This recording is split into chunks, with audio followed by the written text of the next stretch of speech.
Travis, should we take it away? Yeah, let's do it. So thank you so much for spending an hour and a half with us this morning. I see so many faces from all over the country, and it's indicative of a lot of the messages that we've been getting over the past weeks. A lot of people really trying to solve problems, technical problems, resource problems, adjust their teaching, adjust their curriculum. And I think this talk is hopefully one of many to come. We're entertaining the idea of doing this on a weekly basis, just because everything that we're learning is really such a moving target, and I'm getting new information, every hour as to how to best serve our students in this remote teaching world that we live in right now. So I want to just quickly introduce a couple of people who are on the call here with us. Our ACG team, you all know Matt Hensley, our executive director. I'm Travis Markham, the director of education. Eric Pearson is our host here, curriculum director. We've got Jess Griggs, is our director of music and community engagement, and a couple of really fabulous teachers who we're going to roll into this roundtable discussion, including Phil Swayze, who's on staff with ACG and middle school director here in Austin. Will Harvey, who you can see him right there. He's up in Washington State, and we're really excited to have him here today because he's been really working with his classes over the past couple of weeks and troubleshooting some of these experiences. And Lynn McGrath, who is an old friend who I know has been really a voice of reason and a vocal voice in helping teachers to set up their remote teaching solutions. So is there anyone I'm forgetting here? I don't think so. So again, just thank you so much for being here. This is not an instance where ACG pretends to have all of the answers, and we're really leaning on you as a teaching community to help us all kind of get to a place where we're serving our students in the best possible way that we can, and hopefully helping us all to provide kind of an emotional center for the guitar community, nationwide. And so, Eric, I wonder if you might brief us a little bit just about the protocol here and how we're gonna interact and what to do in the chat and that sort of thing. Yeah, so I'm just, we're default muting people as they come in because there's clicky noises and typing things in the background. So we really want to be conscientious for people. So, we'll kind of have a few people talk first that we've already slated. And then I believe if you go to your participants on the bottom, you can see people and you can raise your hand. And so if you want to jump in or chat, it's probably better to do that once we get over 40 or 50 people. It's tough to have people trying to jump over each other because there's also like a 2-second delay. And so just to make things easy, let's do that for now. And then we'll have some time to talk, respond to each other in a little bit. And then also we'll do some breakup rooms with different folks depending on what they're interested in and talking about. But yeah, we definitely want to get time and maybe chat in your intro, introduce yourself in the chat and mention maybe if you've had some experience. I know we've got a couple people that have been teaching for 2 weeks, and so they've been testing this in their labs, as it were. And so we've got a couple people we want to hear from. But if we see something really interesting there, maybe we'll focus on you. So yeah, thank you all for being here. Thank you so much, Eric. So this is Matt Hensley, and I'll just briefly talk a little bit about some of the things that I put into the chat. I put a few links in there. And so, as Travis said, one of the things we're hoping to do is just learn from everybody. And one of the things that involves is resources and resource ideas. So that Google Doc that Jess just opened up for everybody that we're also going to email a link to after the meeting, it's in the chat.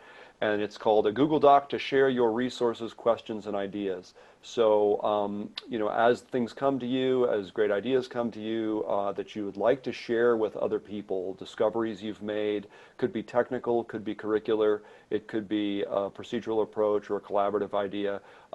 If you want to pop those in there, you know, obviously we'll be sifting through those over time, and those certain things will end up on our resources page. I'll be talking about in a second. There's an email. Obviously, you can email us anytime, info@guitarcurriculum.com.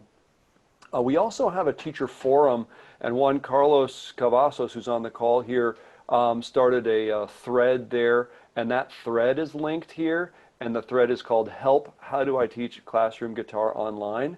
And so thank you for that one, Carlos. But that's for real-time discussions. If y'all have ideas, questions, comments, want something that you'd like responded to, that is current on and available there on the teacher forum, and that link is there. Next, there's a link for resources and ideas. And so if I know most of you have been poring over resources and are already way ahead on planning what it is that you want to do when you get back, or maybe you're already back. But if you're looking for ideas, we've put a few things there already, and that's going to be an evolving page. So as we sort of filter out the resources that come to us, we're going to be putting them on there, so that's something to check back with. And so that's under resources and ideas, parentheses, evolving. So if you're looking for some things like that, then you can click that anytime, now or later. And then the last one, the links here, is a Facebook group, and that Facebook group is called Higher Ed Music Lessons in the Time of COVID-19. So that's been a real active group on Facebook, and if you're not already connected to it, then that's a good one. I see Lynn is nodding and giving us a thumbs up on that one. So that's real active as far as chatter. Again, we'll pass it back over to Travis and our kind of the panel that we have today. But those are some things you can interact with and contribute to from a resource standpoint. Awesome, thank you, Matt. And I wonder, one of the things I want to bring up is that this discussion, because we are primarily focused on guitar ensemble and classroom guitar in the school system, a lot of the conversations we're going to be having are really group music discussions and how to solve the problems we're encountering in that domain. However, so many of the conversations are now the same as you would have for a private studio or working with individuals, because as Will Harvey, we were talking to him a little bit earlier, put it, you know, our strength of being, you know, creating music as a group and as a community and a large group in the classroom is now sort of diminished in that we adjust our attention to the individual students that we're working with in different ways. So all that to say, we'll be talking about classroom guitar, but for those of you who have a lot of experience doing online individual lessons, your voice is much appreciated in this realm. Matt, I wonder if you wouldn't mind just going over a quick debrief about just some adjustments to our resource, guitarcurriculum.com, and some of the things that are available right now for people. Certainly, absolutely. One thing that we sent a newsletter out about was letsplayguitar.org. I think all of you know that letsplayguitar.org is a free resource that we developed for blind and visually impaired learners.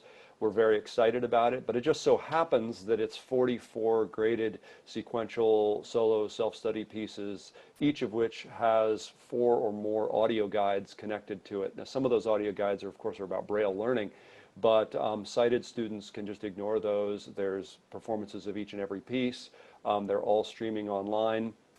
And all 44 pieces are free and available to be downloaded right now. So the website is letsplayguitar.org, and I'll actually put that in this chat, but that's on the guitar resources link that I showed you as well, and also a little list of how to use it, or some ideas about how to use it on that blog post.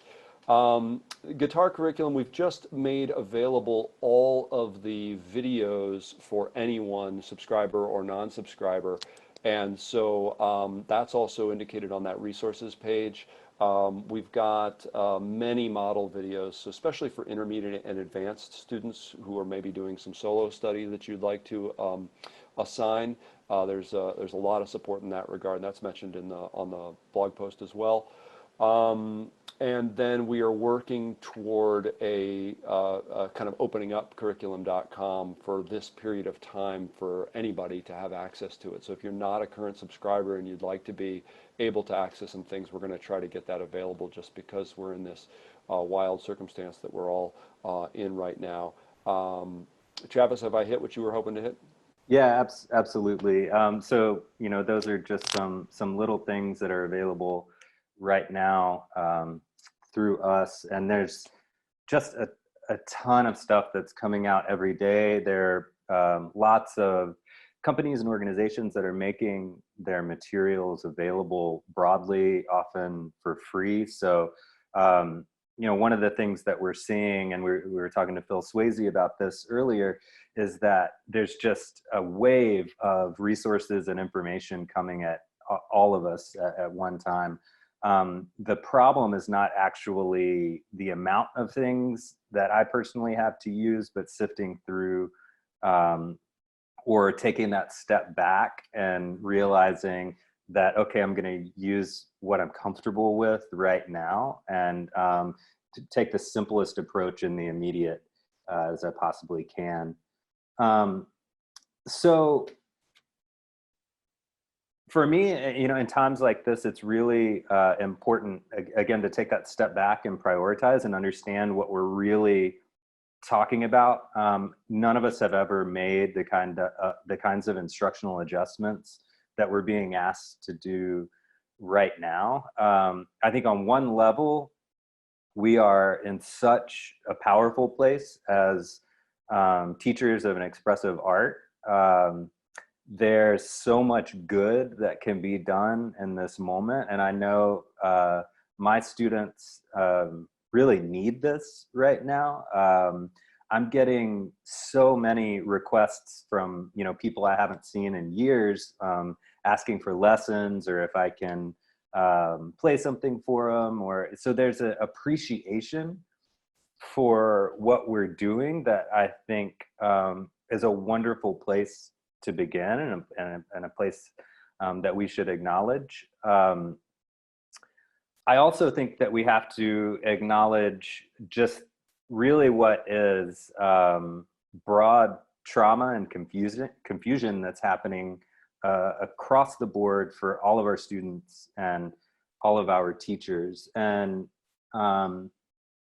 that puts us in a much different place, I think, than we're used to. So when we think about our expectations that we have on ourselves as teachers, I see a lot of directors really just furiously clamoring for whatever it is that's going to help them navigate this remote teaching experience, and just loading tons of resources and music and trying to and I see it as a very stressful situation in a lot of ways. So the more that we can realize that in many ways what we're being asked to do, teach a program of 150 kids remotely, to do it in the way that we're comfortable with or that we used to, is an unreasonable ask. That's not going to happen. Things are going to change. So to adjust our expectations on ourselves, to also focus on ourselves and make sure that we're keeping ourselves healthy, is just priority number one. So in a little bit, we're going to have sort of those roundtable discussions about it, what teachers, what we're doing right now to reach out to our students, and especially, what we're using. We will break out into some smaller groups, so everyone has the opportunity to address some individual concerns. But one of the things that I'm very interested in right now is how we are making that initial outreach to our students, what does that first communication look like? Are we creating a space where our kids understand that we're there for them and that they can open up and talk about their fears and confusion and everything that's going on? Because I think about what that experience is like for a student in front of their computer, and parents as well, when they're getting, 8 or 9 teachers communicating with them who are hyper focused on how assessment is going to work or what the projects are that are in front of them. I can imagine that's extremely overwhelming in and of itself. So I'm interested in how we're creating that space and being a voice of patience and calm for our students. And I'd love Will Harvey, our teacher from the Washington State, has actually gone through this. I know many of us have not started back, communicating with our students yet. So I wonder if, Will, you can kind of give us a little idea of how you're connecting with your students initially. Sure, and it's easy to say, thanks Travis, it's easy to think of our classes continuing as normal, but you think about the day-to-day interactions and positive reinforcement that kids get at school from each other, from you, and that's what's really going to be missing from their lives as you go forward. So one of the things I did was I had sort of a form email, but I customized it and I sent it individually to every student and said, hey, this is Mr. Harvey. I hope you're doing well. Just wanted to see how you're doing, how you're passing the time. And then usually include something, specific about them. And I was surprised that about 4/5 of the students wrote back and said, hey, thank you for checking in. No other teacher did that. I've been doing okay, but it's been tough at my house and that sort of thing. So just checking in with them ahead of time and reaffirming that personal commitment and that relationship was key to continuing.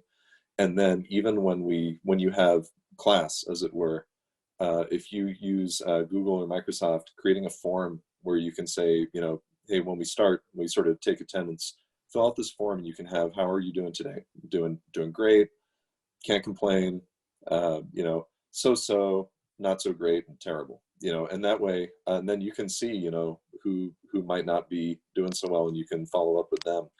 But like Travis was saying, it's a community, and the more that we can be engaged and really understand, what students are going through, it really helps. And if someone's not doing so well, sending them a quick email afterward and saying, hey, I saw in the survey, you're not doing so great today. What can I do? Is there anything that you want to tell me about it, or I can listen to you? That goes such a long way because, again, we're feeling isolated. As much as we feel isolated at home, the students are feeling the exact same thing. And so it really helps for them to have somebody affirming, listening to them that way. Beautiful. Thank you, Will. And I'll sort of pose that same question to Phil, who's anticipating reaching out to his students on Monday. Phil, what does that first interaction look like for you? So I kind of put all of my effort into my remote classroom. The LMS that we're using is Canvas. We call it Blend and AISD. So basically, I just made kind of an introduction video specific to each class that I have. I teach 4 guitar classes, 2 beginning guitar classes, an intermediate and an advanced. I have about 100 guitar students. And then so for each class, I recorded a little bit of an introduction video. And then there's just a very basic kind of check-in quiz. And this is probably the only assignment that I'm going to ask them to do in the first couple of days. And it just has some questions about their accessibility, whether they have, consistent internet connection, a guitar at home, if they, what they've been doing to pass the time the last couple of weeks, just to get some information flowing and stuff like that.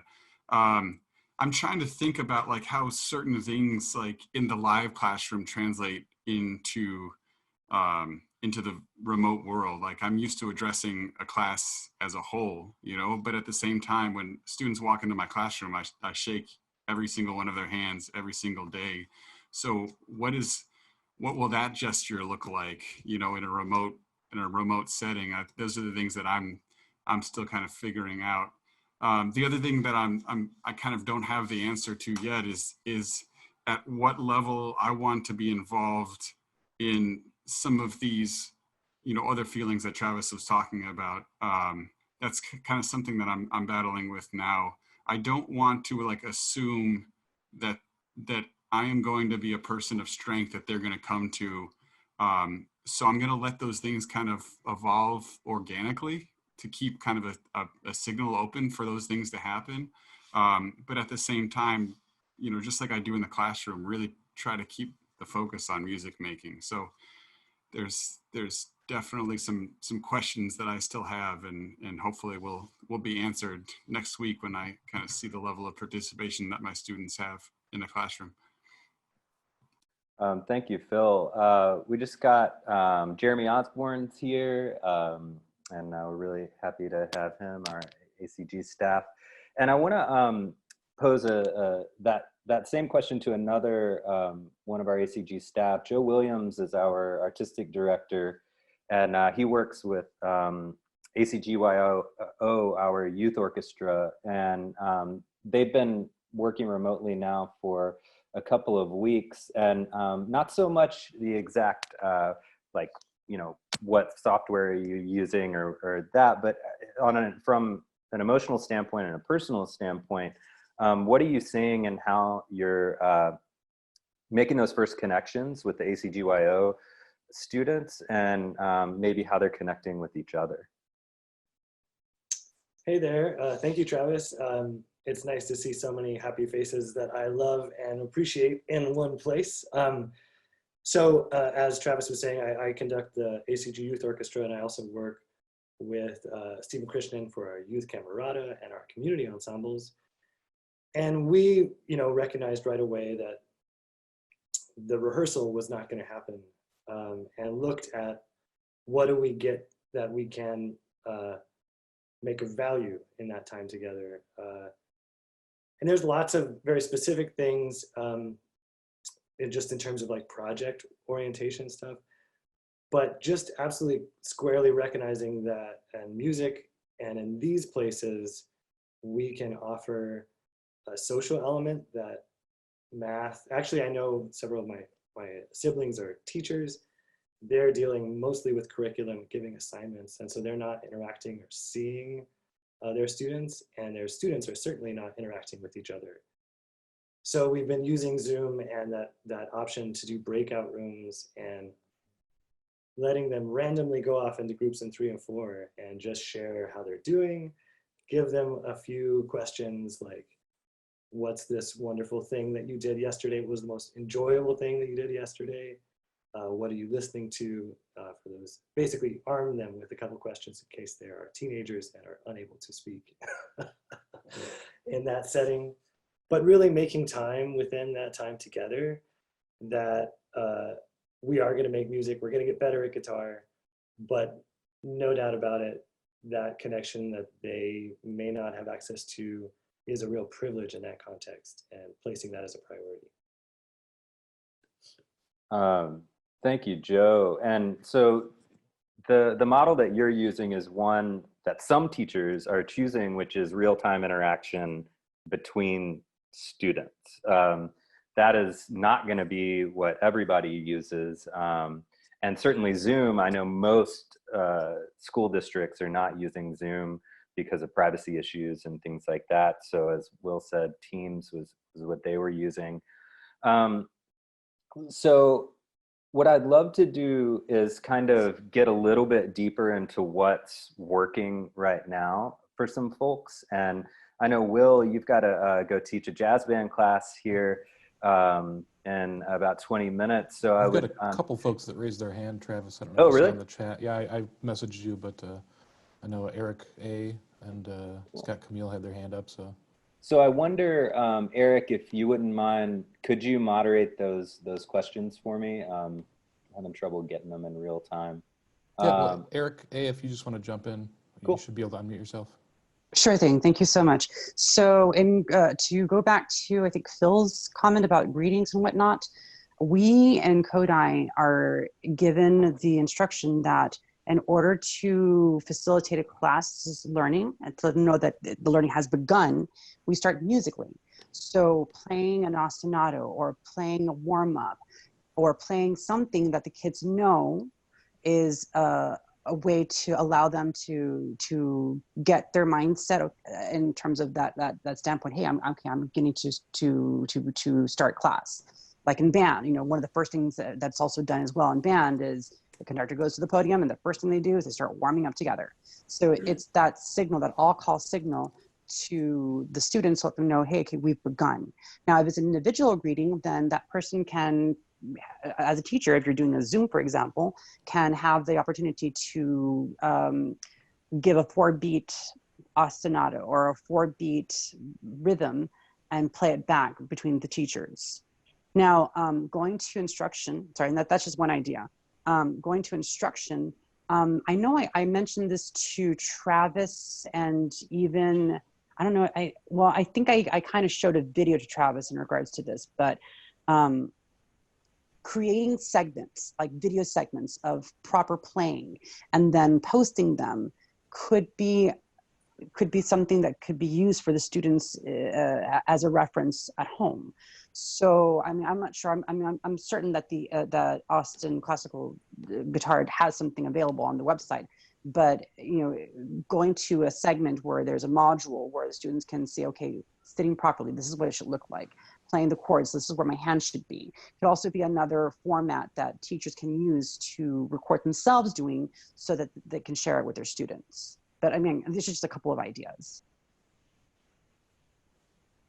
Let's see. Yeah, those are fabulous ideas, Eric. Thank you. And for those of you that don't know, Eric is a teacher at Ridgetop Elementary here in Austin, and fabulous teacher, and with a big background in Kodai. And one of the things I really appreciate about those comments, Eric, is oftentimes the music is the last thing we think of when we're interfacing with technology like we're being asked to do now. And I love the idea of coming to that screen and starting with playing, even if we're not hearing each other live and in time and we're not doing it together, but saying we're going to play something to center that focus and help the student understand this is why we're here, and we're going to make some music. So thank you, Eric. I appreciate that. Eric, is there Eric Pearson? Is there someone else out there? Yeah, Scott had something to say earlier. You still?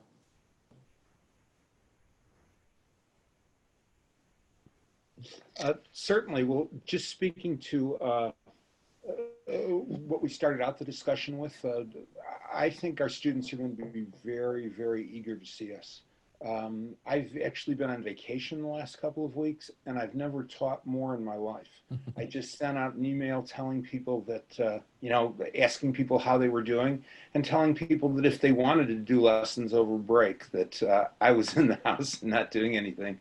And I was just pretty much overwhelmed with the number of people. I had to cancel people so that I could participate in this meeting today. I really appreciated what Joe said, not surprisingly. I think getting people together as a group is going to be really important, giving them a place where they can interact with each other. So in any event, I've done a lot of private lessons, but classes are going to start up on Saturday, tomorrow. And I have been thinking a lot about what to do with classes. And some of the things that Joe's talking about are on my mind. A project that I'm working on, which I have failed miserably at, but I'm going to just put it out here in case anybody figures out how to do it, is I've been watching these videos on YouTube where people play with themselves, or people from remote locations record their parts, and then you put it together with software. And I've gotten to the first stage. I've got our little guitar orchestra, Joe. I've got 20 videos of people playing the Mark Houghton Tango, and their parts are great. So the only thing left is for me to figure out how to use Adobe Premiere Pro or something else to put it together and make a video. And I do think that that would be a reasonable project for groups to do. Obviously, it's better to be in person, but if we can figure out a way that we can do this and make a project that works by the end of the period. That would be just a wonderful thing. Can I chime in on that real quick? Oh, please do. Yeah. Okay, so there is an app called Acapella, and that particular app allows the user, of course you have to pay for it, unfortunately, but I'm sure that there's a way to get something out of it so it's applicable to us. Anyways, the app allows the individual to record themselves in different segments so that you have all parts represented at one time, or if you want 2 parts, you can have it done as well. Again, at this point, it is something you have to purchase, but it does help to bring this idea together where the students are working on learning all parts and then putting it together in one segment. Right. Thank you very much. And I guess that's really everything I have to say. I'm really curious what other people are going to talk about what they're going to do in class.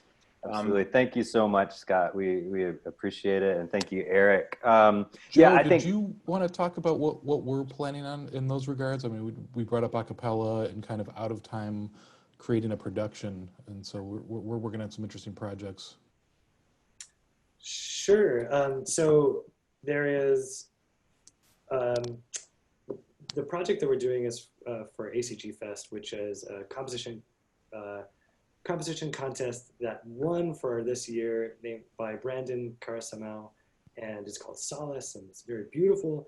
And basically, we have a piece that we want to play, and so we're going to be sending out these scores soon, and are creating backing tracks with like a clap and a count in, and so that people can listen, practice with the backing track, then basically put on their headphones, listen to that backing track, clap in the count in, then play along with it, so that they can record on an app which I can share with you called Voice Record Pro, which is fairly high quality and free and easy, and send an MP3 to us, and then we're basically just going to start stacking them up and putting it together. So that's an interactive way to work with the backing track, refine material, and then put it into one thing. There's a lot more in there, but I know we have a lot of stuff to talk about. So Yeah. And Joe, I want to mention, I think all of us see these videos of, the grid music making, and it is like very exciting. I mean, it literally looks like what I'm looking at right now. But I do want to, reiterate that there's a very large amount of post-production work that Joe's talking about with the end product of what comes out of these. So if it's something— Can I just say too, I just like to add, so far that post-production work is really confusing. I've spent many hours on this, and that's why I'm reaching out to colleagues. If anybody can help me figure out how to get out of this, thank you. Yeah, and I think so that in and of itself might be a short little talk that we can do once we troubleshoot this technology. But what I would urge you to think about as you go into those first moments with your students is to not try and learn some really, big new skill, something that's gonna add a lot of anxiety and stress to your life if you're not sure it's working, and rather approach your first days with something that makes you calm and is a way, something that you're comfortable with, even if it's, just the standard mode of communication that your school uses with the students and you're just checking in. I tell the teachers that I'm working with, even if the only thing you get done in the first week is touching base with your students and saying hello, what a wonderful success in this time.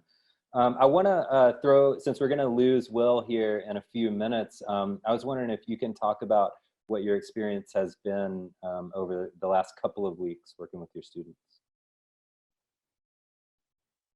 Sure, I'd be happy to talk about that.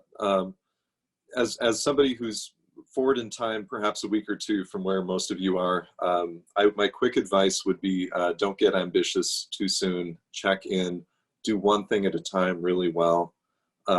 Basically, seeing the students, we have class once a week for an hour. Seeing the students during that time has been incredibly precious.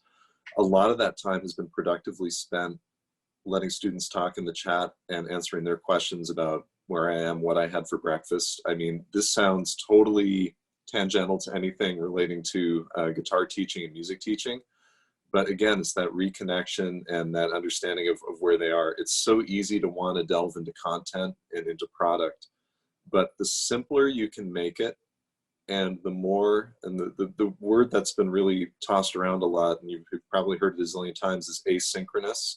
Think of the students who have parents on work calls while you're having class and can't play right then, or don't have access to a guitar perhaps. What are the activities that they're going to be able to do on their own time, perhaps without an instrument, that's going to be what you care about the most? And think of like one or two things that those are going to be. And then, like we do every day with ACG, just, you know, celebrate successes.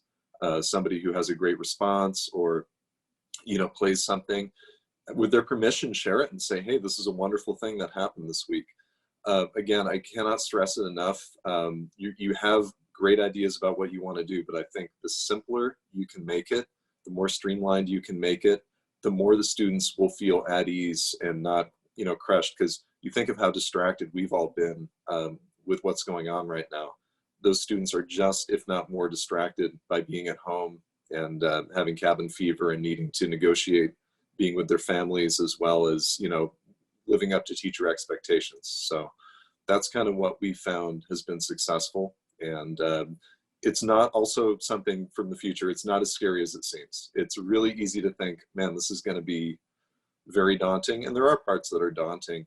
But by the time that video camera's on and you're interacting and giving feedback, you realize it's the same old thing. It's just a different format. So follow your nose, be, you know, with what you care about the most. Make it as simple and accessible as you can to students and allow them to do it in their own time if you can. That makes a big difference. Well, thank you so much, Will. And so much of what we're thinking about right now is the unknown, and I feel like fears will be settled, you know, once you're in there doing it, like so much else in life. I wonder if we could get Lynn to chime in a little bit about what's going on in your world.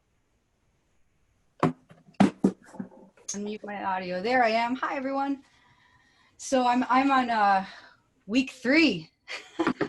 Yeah. Oh, yeah. So this is your future.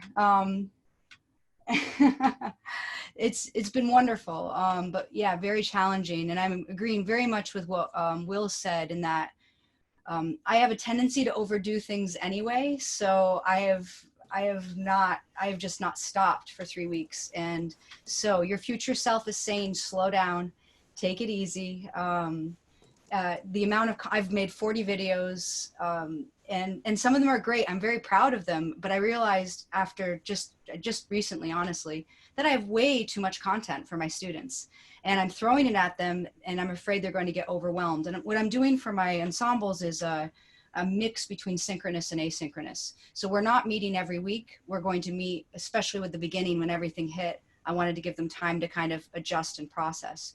But we'll start our first synchronous classes for most ensembles after spring break.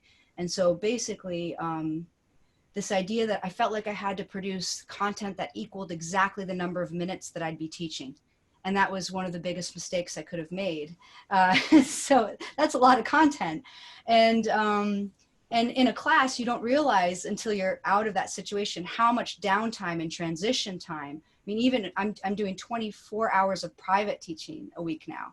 And just to have my students in the waiting room immediately ready, there's not even the taking the guitar out, getting it out and tuning. They're already ready to go. So you just never get those little breathers. So I absolutely agree with what Will said, this idea of just taking it easy, asking them how they're doing, but also having, I think having really short exercises with really clear endpoints, saying we're going to do this play until exactly this measure, or we're going to do this exercise twice. And that is something that I've learned in the last 3 weeks that's changed things. And I'm a fast talker. I'm learning to speak slowly and to pause and create these kind of pauses and spaces for people to be able to join in and jump in and react. And because we don't have this real time, there are some major lags in some of the videos. So creating that space has made a huge difference in the pacing of my lessons now and my classes. I could go on and on, and I don't want to, but I'm happy to talk more about getting questions here. Yes. How many students? 20. Yeah, a lot of students. I have adult students and I have a lot of young kids too. So I have my oldest students are almost in their 80s and my youngest students are 5 years old. And I'm doing ukulele guitar classes.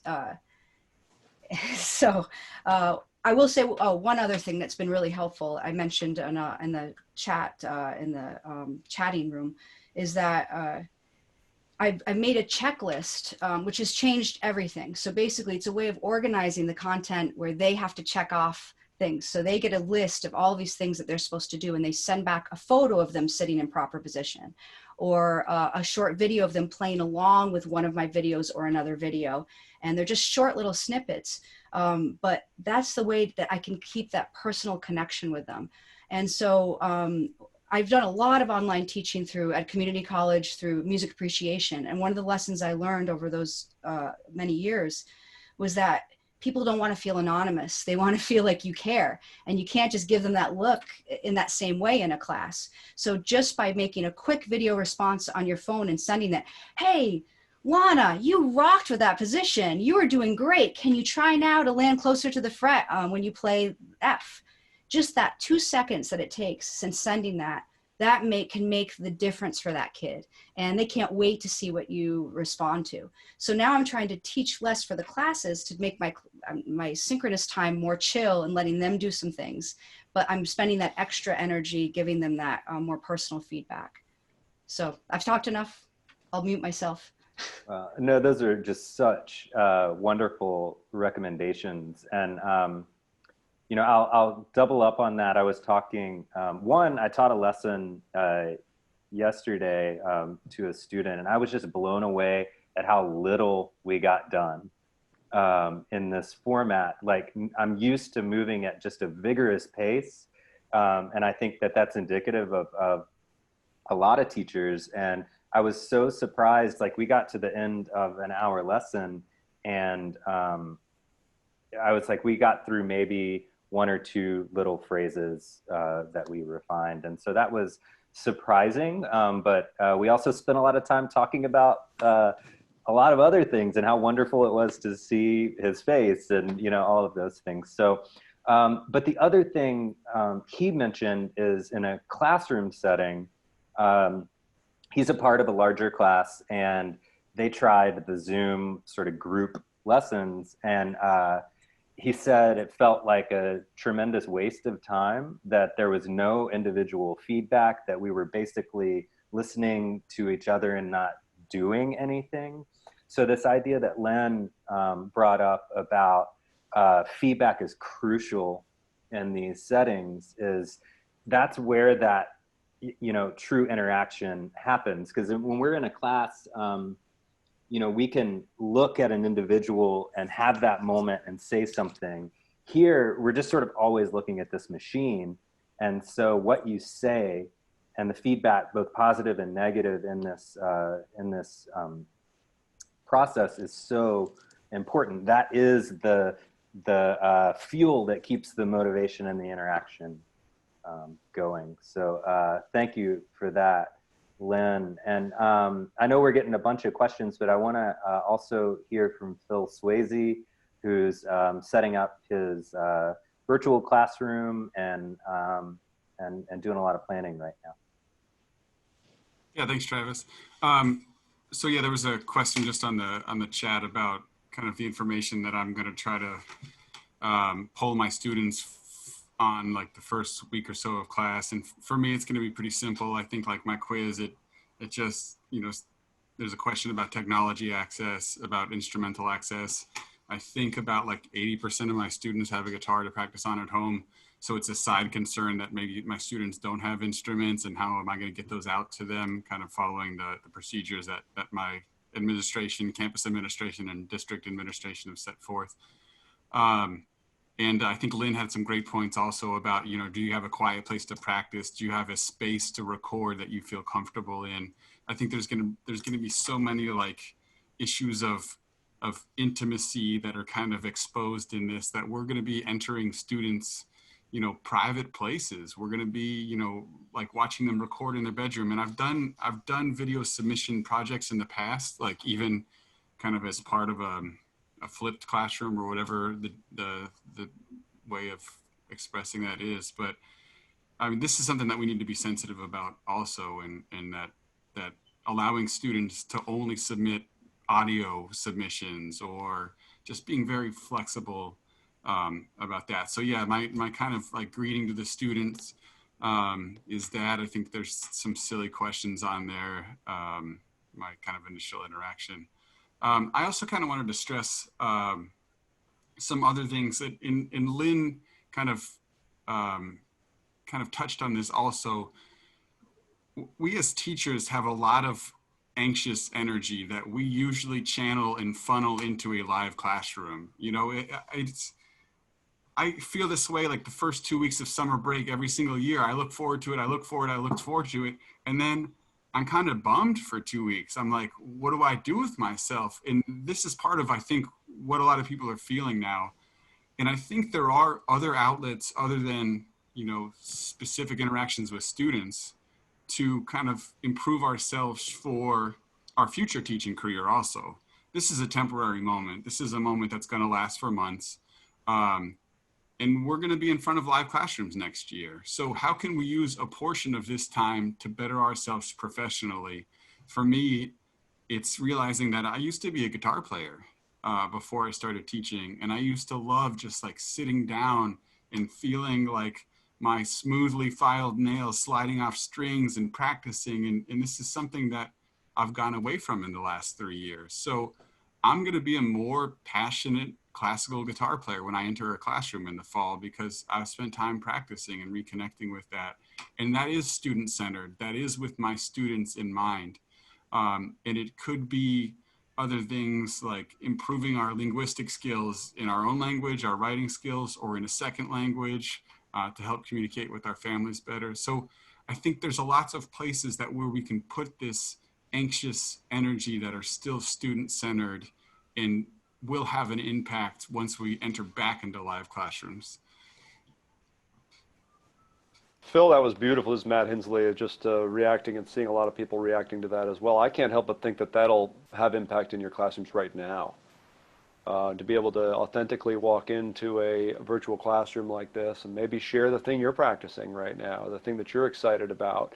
It's like almost you become part of the class as well as you are taking this time to better your own skills. I can't think of a more inspiring thing for a student to see than a teacher that is themselves curious and getting into bettering their own skills and following their passions.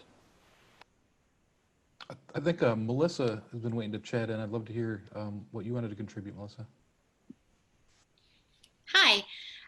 Well, I am a percussionist that teaches classical guitar in Austin. And so I don't know how many people on this forum, guitar is not their primary instrument, but I'm teaching it. Virtual hand. Okay. I teach at Austin Discovery School. We've already been doing online classrooms a couple of weeks. So I guess I can talk about some things that worked and that didn't work. I noticed the first week when we started getting together with all the other teachers and admin, I really felt like admin was expecting us to do too much, that parents were going to be overwhelmed with the amount of things they were getting.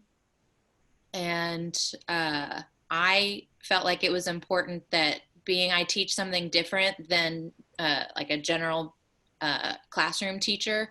It's, obviously our skill set is totally different and what we're doing with kids is totally different. So I felt like it was important to stay in communication with admin when we rolled out the first and second week, saying the problems that I was running into, so that they understood, okay, maybe we should change what we're expecting from, music classes, art classes, theater classes. So, and it really did make a difference once I had information to back up what I was saying. So I guess I feel like if you work for school or AISD, that it's important that you stay in contact with your administrators if you feel like they're expecting things from you that don't work for what you're doing. One thing that has been helpful is using a system that's already in place in your district to for initial contact, because even if you're using something that the school has been using all year to contact parents, there's still kids that you're going to have a hard time getting in contact with at all. So we use Google Classroom, and that's really helped out a lot so that we could have conversations with kids. Kids can comment. Doing a Zoom meeting, like some people pointed out, all at the same time was really difficult. And also, yeah, you feel like you're talking at them and you're not really getting much back, and you can't really tell how helpful it was. So what I've been doing is making videos. I'm also Kodai certified, so I even, let's just start with making some music, acting like, they're there with me. And so the videos they could watch at their own time, and because everyone's obviously on different schedules right now, they didn't have to be there at a specific time. So I made the videos and was able to get feedback from them, and they're able to rewind whenever they want if they feel like things are going too fast, and then kind of giving them an assignment within the video, and that seems to have helped. So that's where our school is at right now. But again, I'm someone that's I'm a percussionist, not a guitar person. So I'm just here to throw ideas out and get feedback. And I'm really happy to be here. Thank you, Melissa. And you're not alone. I'm sure at least a third of the people on this call are not primarily guitarists. So you're not alone. And so this presents another sort of model. We talked about Joe, the kind of live, interconnected social model with the group. There's a little bit of that with your model at the Discovery School, but you're doing a lot of video preparation, kind of like Len, and walking the students through a small assignment. And they're doing the assignment on their own time, and then hopefully there's a way to come back and celebrate those accomplishments or not. But yeah, definitely, especially on the Google Classroom, we're able to do that. Wonderful. Yeah. Trav, would it be helpful to share at least how we're doing the Zoom, and maybe share some successes and some frustrations? Yeah. Is that a good time for that? Absolutely. Will you take us there? I think we've got a few minutes, and then we're going to split up into some smaller groups where we can dig into everybody's current situation. But Joe, if you don't mind sharing just a couple of best practices. Yeah, I'll just be as brief as possible. There's a lot of things that we've done that has been unsuccessful, so I'm going to skip over those. What has been, I think, the most successful is varying the interaction. So, I mean, usually we would have a 2-hour rehearsal, and now that's probably just over an hour, just about an hour and 20 minutes, keeping kind of 20-minute windows, and the connection is different within each of those things, alternating between group interaction and breakout rooms. The group interaction can be very exhausting, as Melissa was mentioning. And so ways that we've approached that is one of the things that we do in group interaction is technique. Another is performance lab, and then collaborative creative projects, which I'll tell you about in a second. But in technique, I would demonstrate. I understand if you don't play guitar, that's not a possibility. But I would demonstrate, and then actually play through the exercise while they are all on mute playing through the exercise with me. And then that works for a while, but it's again, it can be very exhausting, that kind of relationship of one way. So then interacting with individual students, asking them to model it, for them to take over as the leader, and going around and doing that as just as much as practically possible. For the performance lab setup, this is again a chance for them to play for each other, and those are assigned in advance so they know that they can prepare for that. And it might just be a phrase that they really like. It doesn't have to be a lot. It's just a chance for them to share what they're doing. And I started giving a lot of feedback in that context, and that wasn't actually very helpful. That was kind of hard. It was much harder for them to receive a master class in this setting.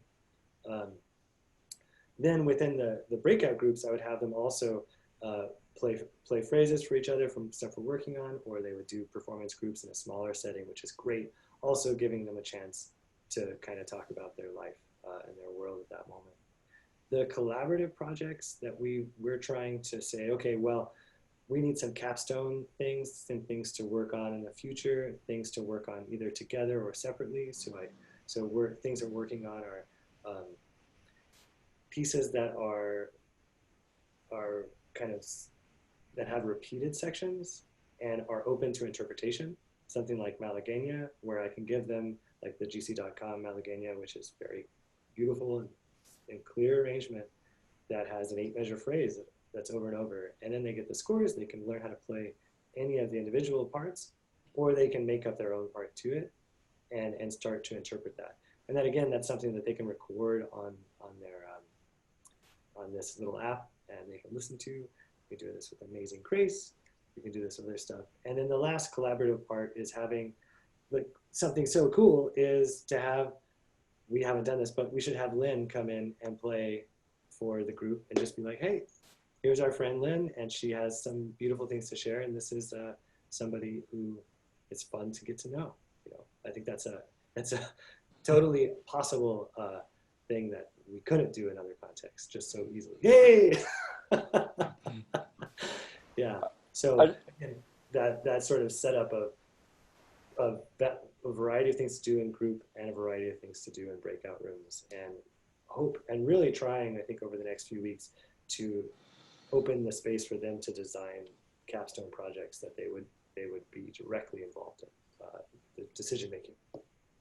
I just want to underscore one thing that you said there, Joe, that was like a big giant revelation for me, and I thought I was the only person in the world that had figured this out, but it turns out that everybody else has already figured it out. But maybe some of you haven't gotten there yet, and that is the ability to play duets with your students in real time by having them mute their side. And so when you're doing those those exercises you're talking about, Joe sort of mentioned that you had them all on mute. But what that allows them to do is to hear what you're playing, and then they can play along with it. Of course, you don't get any auditory feedback from them, but they are able to at least have that musical experience of making music with somebody else. And the more that I've done that, the more I've gotten pretty good at discerning through the video whether or not they're with me, if they've missed it, if they're frustrated. And I can even lead a series of repetitions of something with different kinds of directives along the way, all while they're on mute.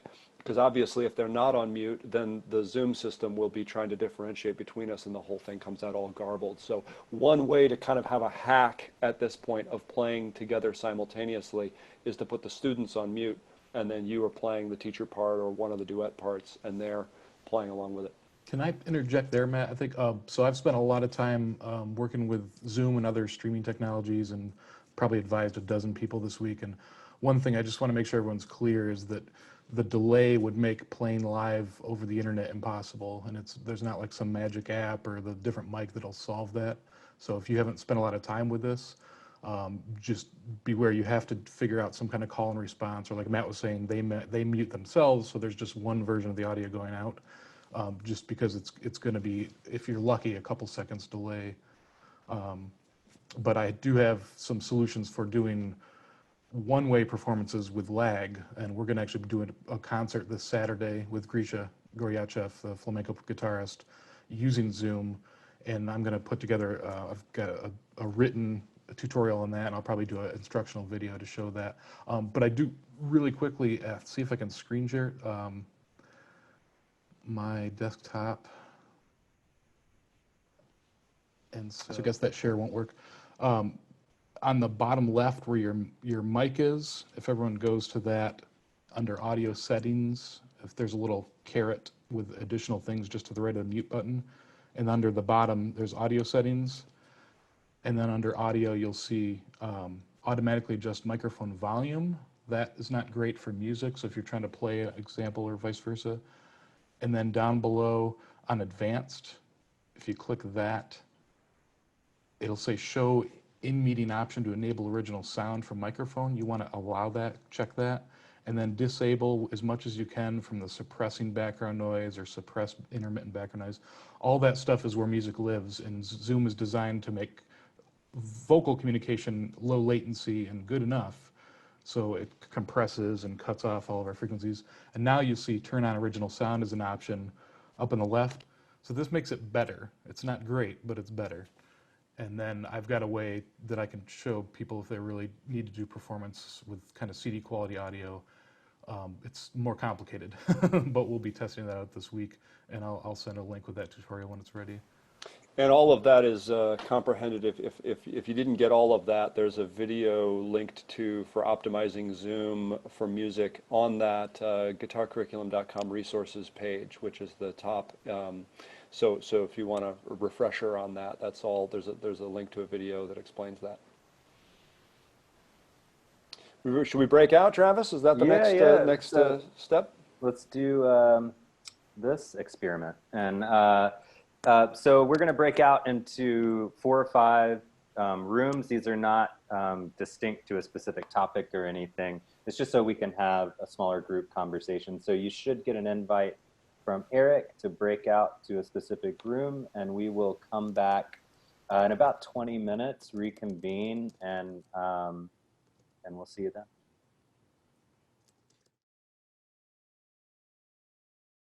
Something that came up in our breakout room that I feel like hasn't really been comprehended much in the big discussion was, a specific plan for all the kids that don't have instruments. I know we talked about that just a little bit, but there are, but not a ton. And I wonder if we might consider a, next week's chat or the week after that's chat, some chat coming up to be focused on ideas specifically for kids who don't have guitars and probably won't have guitars between now and the end of the semester. That's a tricky problem. Lynn, show us your in a bind. If you got nothing else, make a virtual fret. We were talking about that in their room. I love it. I love it. It's kind of the Suzuki preliminary approach there. Love it. Travis, you want to take us home? Yeah. So I'm sure we've had a few jump off. I really hope this was valuable discussion for you. It absolutely is for me. And I was talking to a couple of the teachers in the room about a good time to do this, maybe on a regular basis every week or two, because we're all learning so much moment to moment as we do this. So we hope to make this available, and just look for those same Facebook messages or emails via Guitar Curriculum, and we absolutely will do this again. If you have anything that you're learning, consider contributing it to that Google Doc or the forum on guitarcurriculum.com. Thank you so much, Lynn and Joe and Will and Matt and Eric and everybody who contributed a voice to this talk. It's inspiring to me to just see us all in this one place, focused on doing well for us students. So if you need anything, ACG, guitarcurriculum.com folks are available anytime you need. Let's focus on what we do well and give ourselves a break as we navigate this. But thank you all. I don't know if there's anything else for us to say, Matt, but I would just say put in the chat that I posted that link again, that open doc. So if you've got stuff that came up in your discussions, post it there, put your email if you want people to reach out to you, any links that will be helpful, and I'll try to make it look pretty, and we'll send it out through email with notes and stuff. All right. Thank you all. Have a wonderful So day. appreciate you all. Yeah, have a great weekend, and we'll go get them.